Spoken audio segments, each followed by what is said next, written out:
All right. Well, we have with us today Brenda Farris. And Brenda, we're really glad to have you here. We want to welcome you. And let's just start out. Tell us where you're located. Where's home for you? Good. Thanks for having me. I'm having a good time. I am in Yuma, Arizona, which is right on the border of California and Mexico, right in the corner there. You Hmm. step a little bit farther and you're literally in California. So we are right on the edge. Hmm.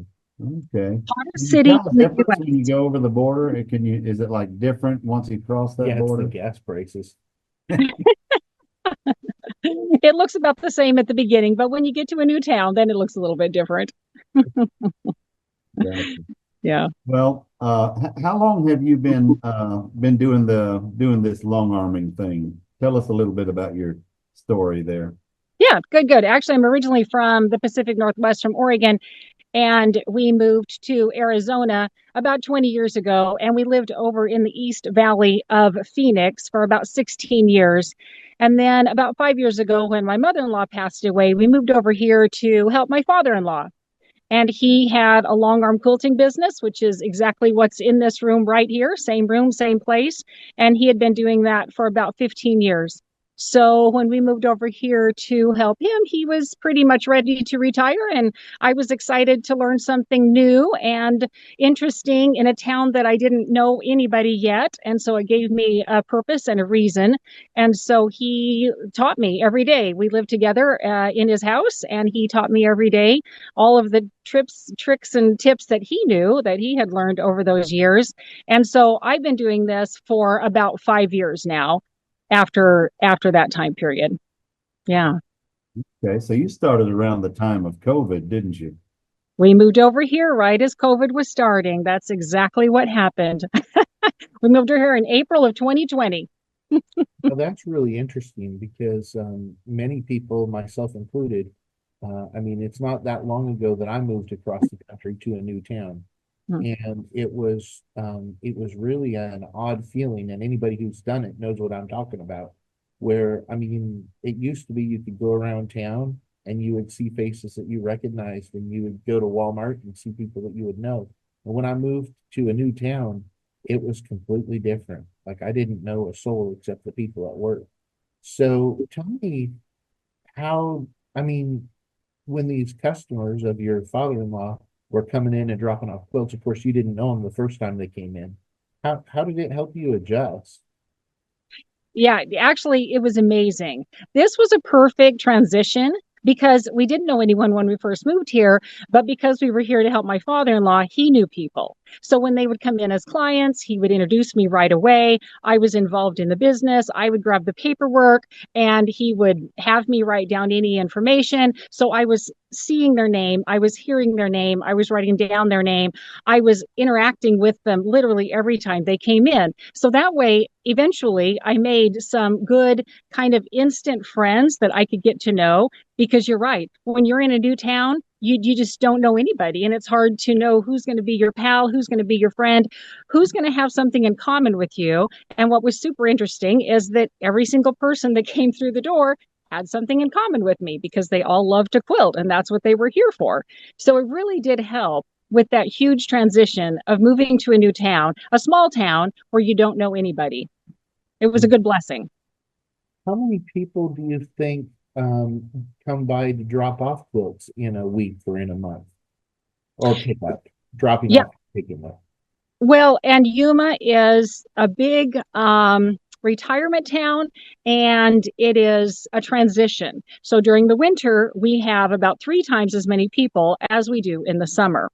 Mhm. So in the winter, I will get many clients, maybe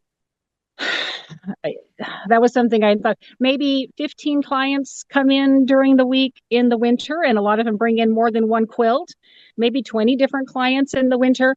In the summer, I might get two or three In people a week. coming in a week. Right. Yep. Mhm.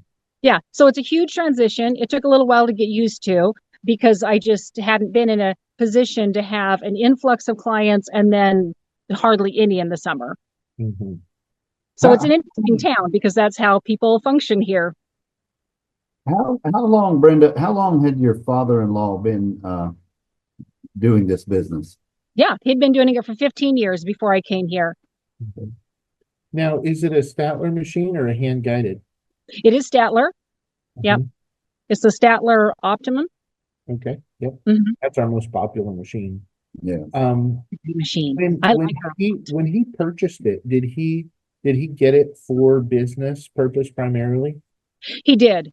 Yes. My mother-in-law was making some quilts and they went around to have them quilted by some other people and it was busy. The other people were backed up with quilts and they kind of, my mother and father-in-law kind of needed something to do, some kind of a retirement activity to keep themselves busy. So they said, this seems like a pretty good activity and we're going to go invest in our own and we're going to do our own quilts here. So that kind of got him started. So that would have been 15 years. So, 20 years ago at this point, it was when he started with the same machine that we have right now. This is the exact same machine that he got, like I say, about 20 years ago. Mm-hmm. And it was a Statler machine from the get-go. It was, yeah. He bought it just like it is. It's had some upgrades, and we can talk about that. But it was, basically the machine that we have right now. Yeah. Before we went on the air, you had mentioned that you had spoken with Bobby in tech support prior to today. And I was wondering, have we ever been out to service the machine that you know of? In fact, right after I moved here, my father-in-law was so great, so gracious, and he would teach me every day what he knew. And we just jumped on quilts. He had a pile of them. And every day we would come out and work on quilts and he would show me the next activity and the next activity. And then a couple of months into me being here, the entire machine just stopped. Now, I didn't know enough about it at that point to really make any kind of a personal diagnosis, but we sent it over to our Gammill hospital back over in Mesa, Arizona, and they had it for a good period of time to upgrade it. And we can talk about that. So there we had it done. And then they brought it back here with the upgrade and traded out the track system. We got the new computer system. We got the new computer. So everything was upgraded to that next system at that point. So that was about 4 years ago. And then about 3 months ago, I did need some intensive service, and I had one of the wonderful Gammill service people come to my house, and they were here for about 4 hours doing some good service on the controller computer to get things up and running and up to snuff again. Mm-hmm. Okay. Good. Who did you have come out? Carl. Okay. Yeah. Great guy. We had a Oh, great yeah. time. Yeah, he's fantastic. He answered a lot of wonderful questions, and we had a lot of fun with him here. Excellent. Yeah.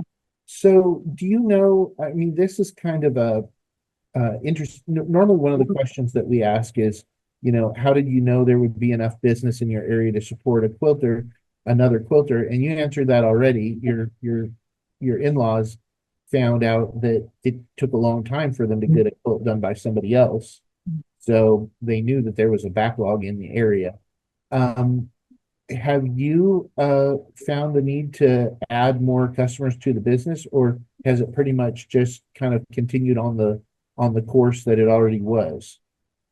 The customers that we already had, that my father-in-law had as customers, were very loyal. And I would say that nearly all of them keep coming back over here as long as they're in town. When they go back home for the summer, maybe they have something else going. But a lot of times they'll save up their quilts and they'll bring the quilt tops back and we'll deal with them in the winter, which is wonderful. And a few of them have even left them through the summer, which I'm okay with doing. And then I kind of catch up with them when they get back here for the winter, which is a great activity for us here. But I always want to increase my clientele. To me, I love every single thing about the business. I love meeting with the clients. I love chatting with them. I love helping them choose a design. I love seeing the quilts. I love ordering new designs or new threads. And I love how when they come and pick up their quilt. And so to me, I always want to build the clientele because I think it's such a joyous activity to share with people. I feel like I do an excellent job for them, and I want them to be able to get their quilt back in a fantastic situation. When they bring me a quilt top, it looks really great. And when they take it home quilted, it just elevates it up several different notches. And I want them to know that and see it. So to me, I'm constantly trying to add to the clientele and bring in more people right over here to the quilting studio. To me, that's an important part, to be able to have more people. How do you do that? Um, I would say that advertising is always the hardest part. Advertising and marketing. But I have a very active Facebook page that I set up at the beginning. My father-in-law, bless his heart, excellent for what he did, but he didn't really do any advertising. It was all word of mouth, and that's fine. He had his business cards in the quilt shops that happened to be in town, which is great. And for him, it was working out for what he needed to do. So it was wonderful. But I do have my business cards in the quilt shops that are here. I go around. We have a lot of RV parks in Yuma, Arizona. That's a lot of the people that we have live here. And so I have my business cards there. Many of them have their own little quilting group, and they have a little room and they quilt on, let's say, Mondays at 2 o'clock, and that's what they do. And so that's an activity as I take it in there. I offer clinics at my quilting studio during the good months of the year. About every 3 weeks, I have them out on the patio. And to the quilt shops and the RV stores, I take a little flyer over there, letting them know what we're going to be discussing. It's free. Everybody's welcome. And we have a really great turnout, like 35 to 50 people will show up, a variety of folks. And so that's a great way that I advertise, is bringing people to the studio while they're here. They can see what I'm doing. They're able to come in and look what the options are. I have things available for them for sale that they can kind of see that I have a couple of little offerings with that. I've just opened a YouTube page recently, and I post on there every single day.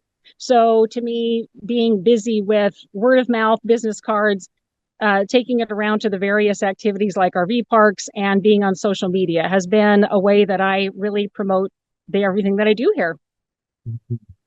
You know, I was thinking, a lot of the things that you're doing seem to my mind that they would make it maybe a little bit less scary for somebody to drop their quilt off with you, because they feel like they already know you.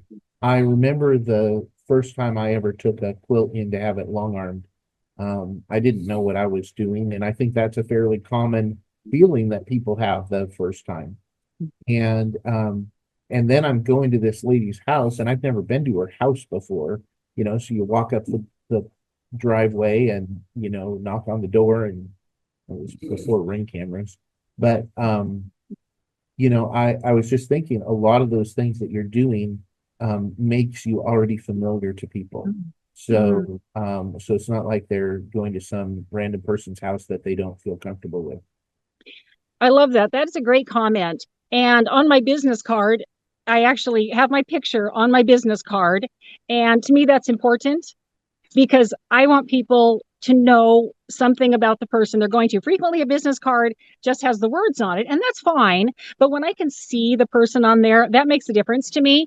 And I might be in my local quilt shop, and I'm just walking around looking for a little something. I hear some people on the sideline talking about their quilt. Of course, they have their hands full of fabric. They're going to be making a quilt. And I say, hey, do you have a long arm quilter? If you'd be interested, then feel free to bring something over to me. I'll give them a card. And it's so interesting to me how many people say, oh, you're Brenda Farris.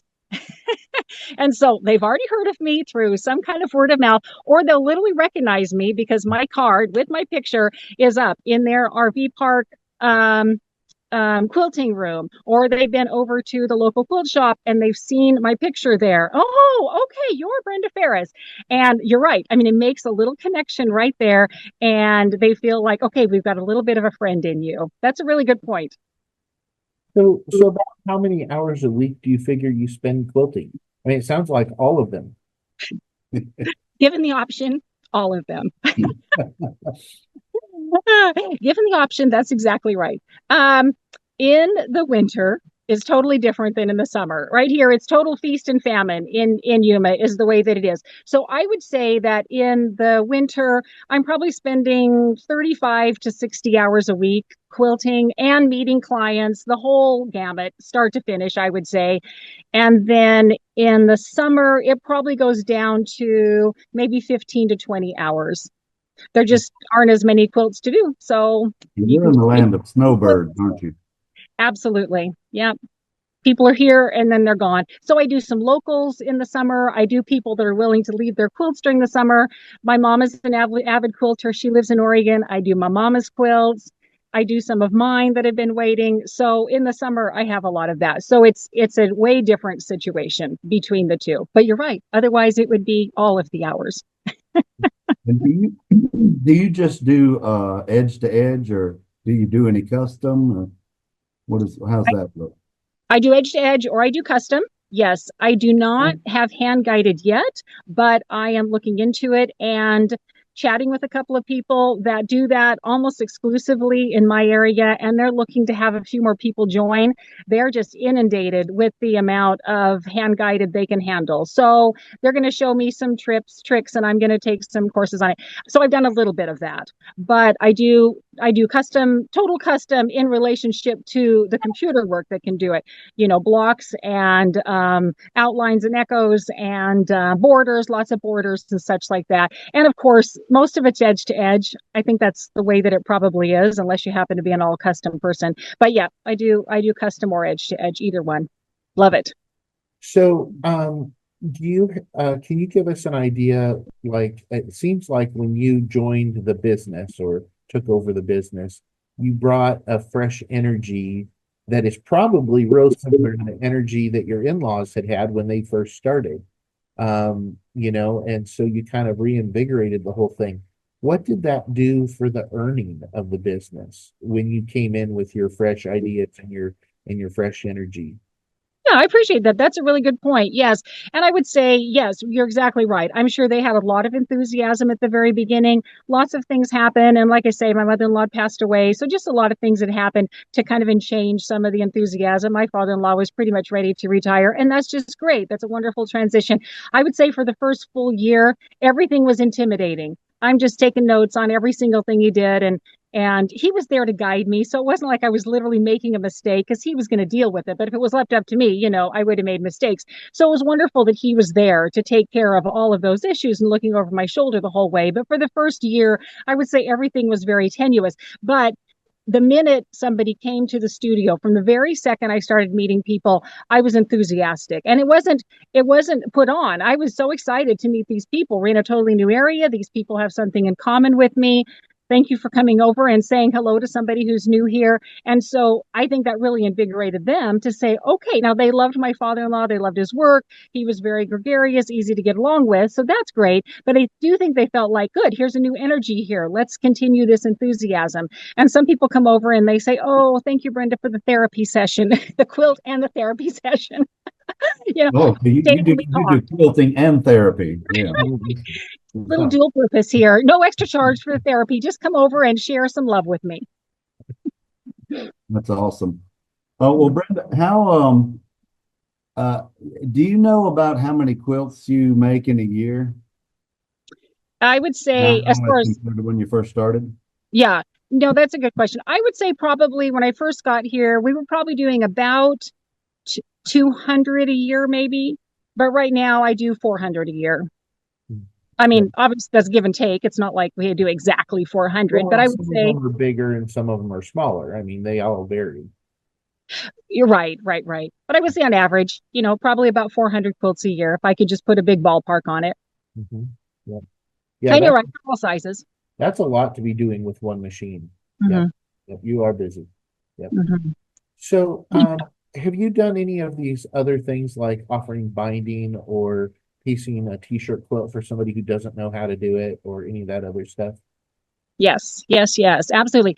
Even when we lived in the East Valley, I told you that I lived in the East Valley of Phoenix for about 16 years before we moved here. So my father-in-law had this business, and I knew that was the case.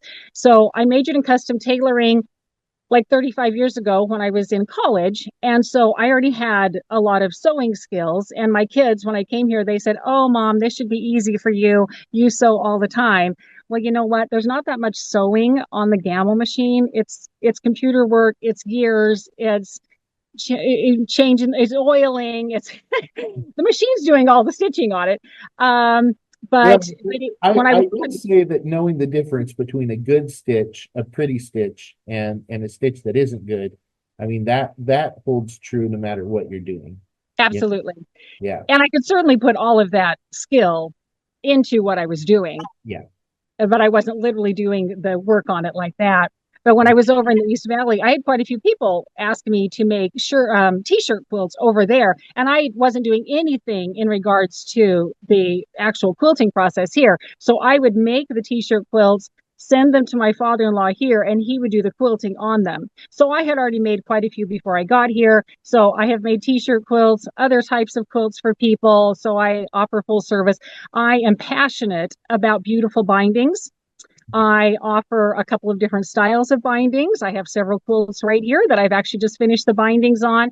That's a very big activity that I do. I do teach a couple of clinics. All the clinics are free. I teach a couple of clinics here every year on bindings because I want people to see that they can do great bindings as well, but they're totally welcome. I'm so happy to do bindings for people, and I do have a decent amount of people take me up on it.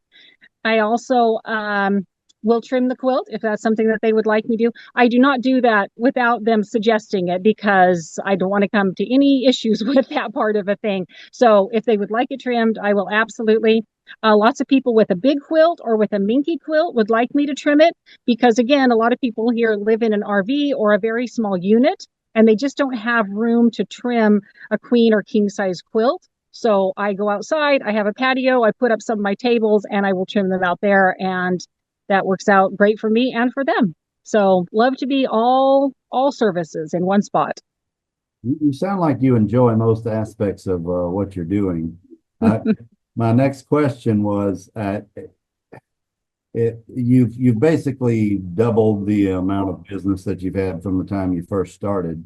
And if you had to pick out what may be some of the hardest part of growing the business, what would you say about that? Or has there been anything hard? Well, yeah. I would always say, in my opinion, that for any business that you've got going, and my husband and I have always been entrepreneurs all of our lives. So we're always like trying a different business in the past. And I would always say advertising, marketing, getting yourself out there, getting your name known, getting clients, I think is always the hardest part. There's certainly a huge curve in learning how to use something new, like your machine. Yes, that is true. Once you've learned it, then you can learn new things to go with it. So yes, that is very challenging. And I would say at the beginning, that was a new project for me to learn. But I think overall, if you're trying to do it as a business, then I would say advertising, marketing, getting yourself out there, getting your name, getting clientele. That part's the hardest of that. If you're trying to just learn the machine, you're going to do it for yourself. You're going to do it for family members. You're going to do it for a small amount of money for friends type of a thing.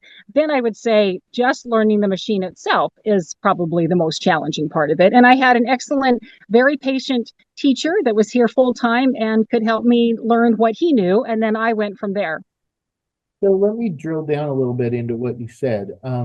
Because earlier, when we'd asked about it, you had talked about your marketing that you do, and you rattled off quite a few different things that you're doing for marketing business or thinking about just starting out. What would your advice be for the number one thing that really would seem to make the difference? Would it be the business card with the picture on it and getting out those cards, or would it be Facebook or the YouTube videos? Like, there's a variety of different things, but if somebody was going to pick one to start with, where would you start again? You need to be dealing with your local people because they're the ones that are going to come to your location first. You know, YouTube is going to be going out to the masses. And so yes, you will meet some of your local people that way, but YouTube is for everybody. It could be even international. So that's going to be an audience that's going to be a lot broader. But if you want to meet your local people, then I think exactly I love the idea of the picture on the business card. I know my business card, it does not have a picture of a quilt on it, but it has a picture of the person who's doing whatever they're going to do. And again, to me, that's very important. If I was going to be doing landscaping or doing plumbing or doing horse, I would want my picture there. I want to see what the person is on it. And then you can put the words on top of that. And then I think the next activity would be to your local area. So in my case, going to quilt stores, going to RV parks. You may live in a place that doesn't have RV parks, maybe it's a different situation, finding out what the guilds are and going there, figuring out where the people are that tend to do sewing. Maybe there's a little group of gals that even just don't even do quilts necessarily, but they get together and they do sewing. They might be interested in that. And then you can have a little gathering after that and gather some people together. But I think initially getting something out to those quilt shops and getting them out to guilds or locations where people are doing the activities that you're interested in. Mhm. It's all local. As I'm listening to Brenda, she just even when she talks about the difficult parts, Oh, you can see the love. she's just encouraging me. She's wanting me to go do this myself. No, Bobby, you have to stay here. We need you right where you are, Bobby. You're doing great. Okay. Brenda, we have Trisha has sent a question. She's asking, what is your charge for binding and trimming quilts? Oh, good. Trimming a quilt is just a nominal fee. It's usually $5 to $10, depending upon the size of the quilt. So, baby quilt, like $5. So, if it's something really difficult, maybe I have a minky quilt that's a big quilt, which I did have the other day, and it was a really interesting and strange minky. That's a little bit different. You got to haul that little puppy outside and set up the tables and deal with all the fluff that comes off with it. But normally it's $5 to $10, depending upon the size of that. And my binding is about 23 cents a linear inch. And of course, that's going to include everything. It'll include trimming making the binding strips, attaching them together, getting them prepped, trimming the quilt itself. I attach it on the back and then I attach it on the front by machine only. I don't do the hand binding thing. You want hand binding? That's $900. I just don't do that. Some people love hand binding, and that's great. I just got other things to do. And I do an amazing top stitch binding. It's very beautiful. So that's it's 23 cents a linear inch, and it includes it start to finish. Mhm. Well, I resonated when you said how you're kind of a fanatic for perfectly done bindings, Mhm. because I've seen quilts that were stunning except for the binding. Yeah. I mean, it's you can kind of wreck a quilt by not doing a good job on the binding. So yeah, it was important. Um, That's so my things. I know. Well, the great thing is you can always pull the binding off and do it again. Absolutely true. So you get the question that I'm up against right now, and I love the fact that we do have a format and we ask a lot of the same questions to everybody, and I think it really helps us to make sure that we pull out the story.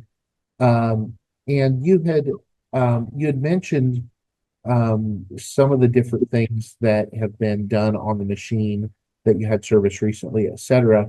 This question is about what's been a change in technology that makes it easier today than when you started. Have you upgraded software since you started, or is there anything there that has made it easier, maybe social media or other things? Yes. I always do the software updates every time they come. I always grab a hold of that, and I find that it just helps things to run smoothly. So right from the beginning, I started doing that, and I do think it's made a difference. When I first came here, we had the old format. Does that have a name? That old computer screen that they had? Before the Creative Studio. Yeah, before Creative Studios. So Yes. whatever that was called. Yeah, I call it Prison Stitch, but it was called Precision Stitch. Oh, okay. Yeah. No, I appreciate that. But I call it Prison Stitch because if somebody's still using that, they have no idea the freedom that they could have. That they could have by doing this. Just upgrade. Just upgrade, people. It's I'm telling free. you what, you will be It's so free. Upgrades are free. so happy you did. So happy you did. But when we first came, we were doing that precision stitch, and it was confusing to me. One, because I just had never even used the Gammill at all. Like everything was new to me. So I was trying that system, but it wasn't terribly intuitive, even for someone who didn't know anything about it. My father-in-law was trying to show me. So once we got that upgrade, which I said was like 4 or 5 months into me being here, and it took it was down for 5 or 6 weeks. And when they came back, I had the new tracking system. We got the new computer. We had the Creative Studios at that point. And that's about when my father-in-law kind of bowed out. because for 15 years he had used the precision stitch, and the Creative Studios was just something totally new for him. But to me, it was so much more intuitive. I felt like, oh yeah, now this finally makes some sense. I can see what's happening. So when I do go visit someone and they still have that precision stitch, it is a little bit awkward there. But getting that upgrade, You almost said prison stitch. I'm having trouble with it now. I'm gonna have to use that from now on. But that Creative Studios made a huge difference. To me, it's so much more intuitive. So we had that for the upgrade on it. And then I did do the Quilting with Confidence 2 years ago. Mhm. Huge benefit. I took How did you like that? I really did. I really did. It was over in Phoenix, and I took the basics, and then I went ahead and took the advanced. And even though the basics were a lot of things I already knew, because I knew everything only from my father-in-law, I felt like there might be something new there that he, bless his heart, just maybe hadn't learned. He hadn't taken any classes. He kind of just self-taught. And so there was a lot of things there that were just interesting to figure out, oh, that is a little better way to try that system. And then I did the advanced, and that really got me up to a place where I felt like I could move forward in my own journey. And taken some more classes. I've taken some more classes since then, signed up from a few of the people that offer classes that you can sign up for. And that's made a big difference, I think, as well.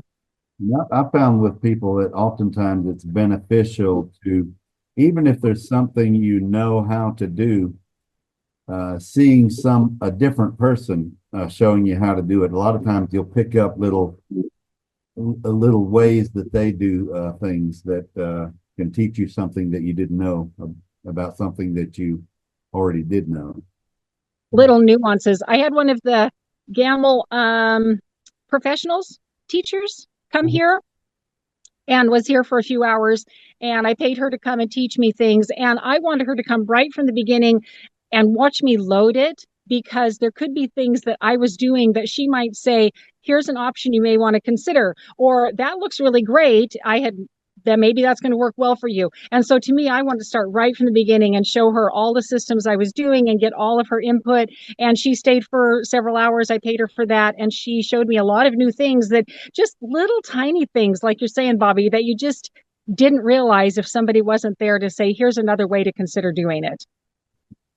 Yeah, in a lot of ways, you were in a similar situation to somebody who had just purchased a machine or inherited a machine, and you didn't get the benefit of direct training other than whatever your father-in-law remembered.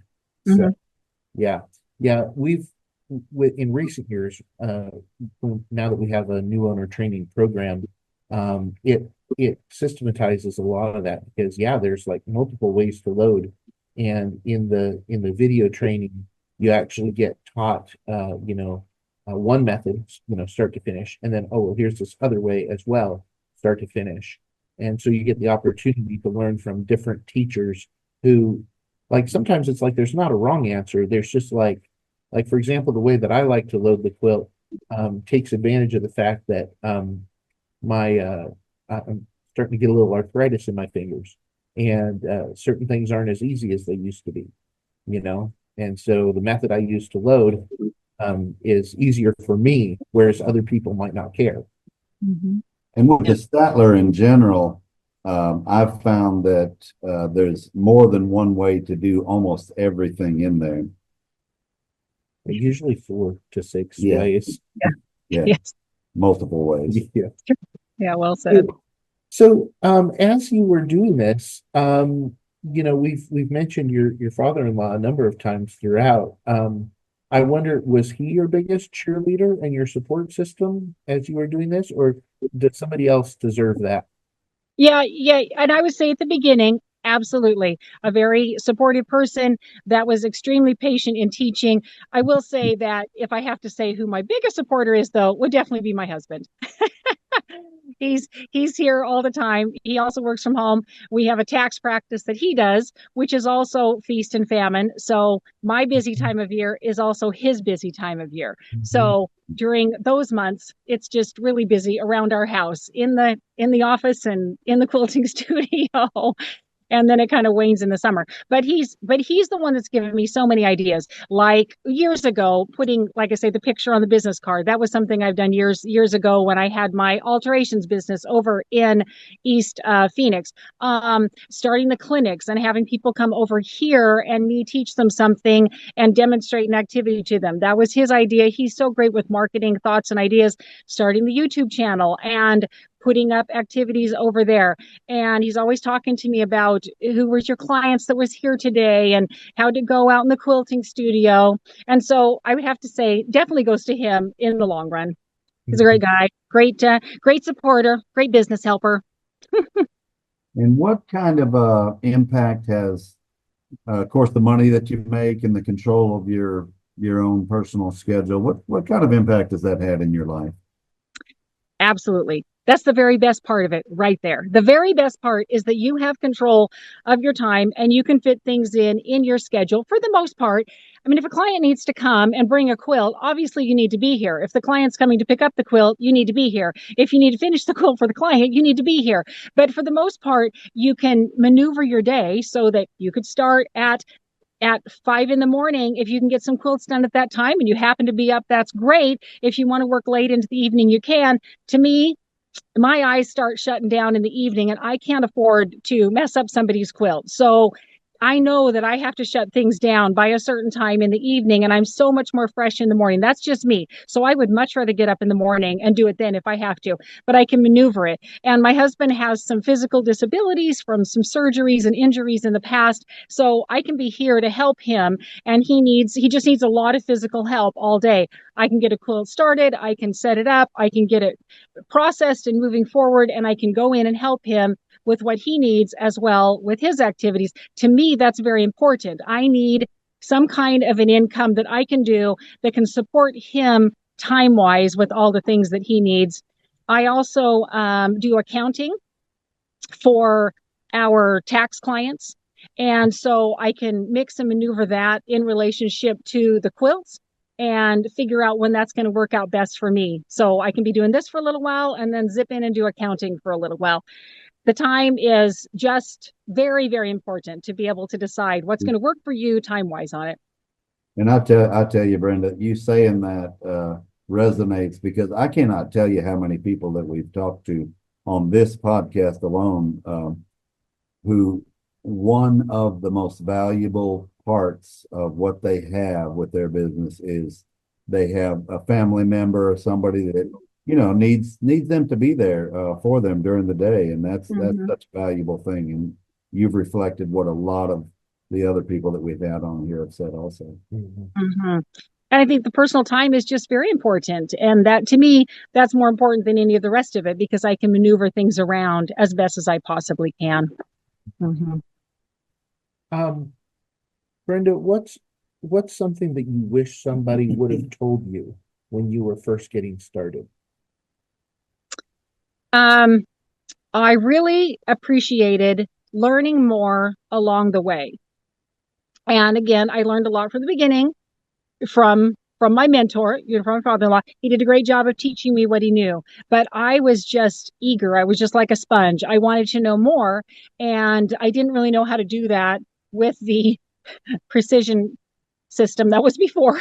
It just wasn't very intuitive to me. So I was very glad when we moved up to the new one and I could challenge myself and learn some new things. And I just started reaching out to groups and saying, where do you learn? I don't even know. I have no idea where to go to learn. So people told me about a variety of groups that you could sign up for, or classes that you could take, or activities that you could do. And so I started learning about that. So to me, taking classes, learning from other people, asking questions along the way, wherever you can, to me, that would probably be what I would like to have known right from the beginning. And not that I didn't jump into that fairly soon, but I kind of had to learn that. I kind of had to learn on my own that would be a good thing to do. So if I was going to tell somebody else, what I would say is start right away. As soon as you're comfortable with a little bit, start jumping into the next little activity and take a class, or chat with somebody who knows something that can share with you, or go to a Quilting with Confidence if it's near your place that you can get to. Well, and along those same lines, I guarantee you there's somebody watching this that is wondering if they can follow a similar path as to what you've done. You know, they're thinking about starting a business, and it can be overwhelming. What advice would you give to somebody who is thinking about following a similar path to what you have? And starting now with it, kind of, Yeah. kind of starting now. So the things that we talked about, I think, are going to be important. One is um, getting some classes behind you, getting some information, learning something new. I got onto some Gammill Facebook sites, and I can ask questions there. If I have an issue, I had a couple of things before, which may be what I called you about, Bobby. And I had some challenges come up on the screen. I took a photo of them with my phone. I put them up there on the Facebook, and I said, hey, who's come across this? What does this mean? Who can help me? And a few people wrote in. Eventually, we found out what the problem was. So I would say certainly get onto a couple of sites where you can be reading what other people are doing and read those, because you might have the same issue and think it's not a big deal right now. But when you have that issue, you're going to be glad you read what they had written, and then pop some things up there and to have people write them back to you. So I do think that's going to be a great way for people to get the help that they need. Take the classes, sign up for things. If you can get the new training, that's probably excellent. I didn't have that, so I'm sure that would be a wonderful thing to be able to do. A lot of people Make don't know yourself. that, but you can actually, anybody can order that training. Hmm, Because a lot of times people, because the machines outlive us, the machines are considerably more long-lived than people are. And so what happens is the machine goes from person to person, and the new owner doesn't have the training that the first person got. hmm. So we built that new owner training program so that anybody can sign up for it and register. And it's a year-long deal where you're having your hand held by our education team all the way through for that first year. And even after the year is expired, you have lifetime access to all the classes. But in particular, we intensively coach people for that first year because there's a lot to learn. And I have had fantastic feedback from people who have purchased or gotten the new owner training with their new machine. They just love it. Mhm. Good. I think that's great. And then that's what we need, because we really want these machines to be able to keep going to the next generation and to the next person. They're an awesome machine. I wouldn't trade that one for anything. I've seen a lot of them and tried a couple of them over at the quilt fairs that have been around, and just kind of handheld them and moved them a little bit. And that's fine. That's fine. But I mean, this little gal, she's pretty indestructible. She's a little honey girl, and she works hard. And so I wouldn't trade that over. I think that it's just the best system that's out there, and we want them to be able to continue. Something else that I always say is, like, be the go-to person in your community. Like, become somebody that people will come to and want to ask questions and want to find out what you know and what you've learned. And so when I do my clinics, that's what I hope for, is that I am the person that people would come to with a question in regards to their quilting. And if I don't know what the answer is, I'm going to go find it out and share it with them, because I want them to come back. I want them to think that and not that I'm not the expert, but I want them to think I am. And I'm going to go find out the answer to that so I can bring it back to them and let them know. Mhm. Something that I picked up from your demeanor, and I'm sure it's very helpful for you in your business, is that you're the opposite of condescending. If you know something, you will share it, but that's exactly it. You will share it. And I've often thought of all the different tips that I've learned about quilting, tension and checking your bobbins before you put them in the machine, and how to just all the little minor little P's and Q's that really make a difference. And how all the things that I've learned, most of it I've learned from quilters just like and I like there's a doodad called a bobbin genie, and every now and again you run across somebody that uses a bobbin genie, and you can live with them or you can live without them. There's certain places where they can be helpful and other challenges with using them. But I had a lady one time who told me something that I didn't know. She said, they work a lot better if you keep them oiled on both sides. Just add a little oil every now and again. And I tried it, and gosh darn if she wasn't right. But you know, so many little tips and tricks from different quilters. And you know, you start looking like an expert because you have all the answers to all the questions. But a lot of times all it is that you've been open to learn from the people around you, and you're just excited to be able to share it with them because it's like, ooh, I know there's a trick for this, you know. And I feel like your demeanor, how you come across to people is that you really want to help. And Yes. you want to help them turn that flat quilt into something beautiful. Exactly.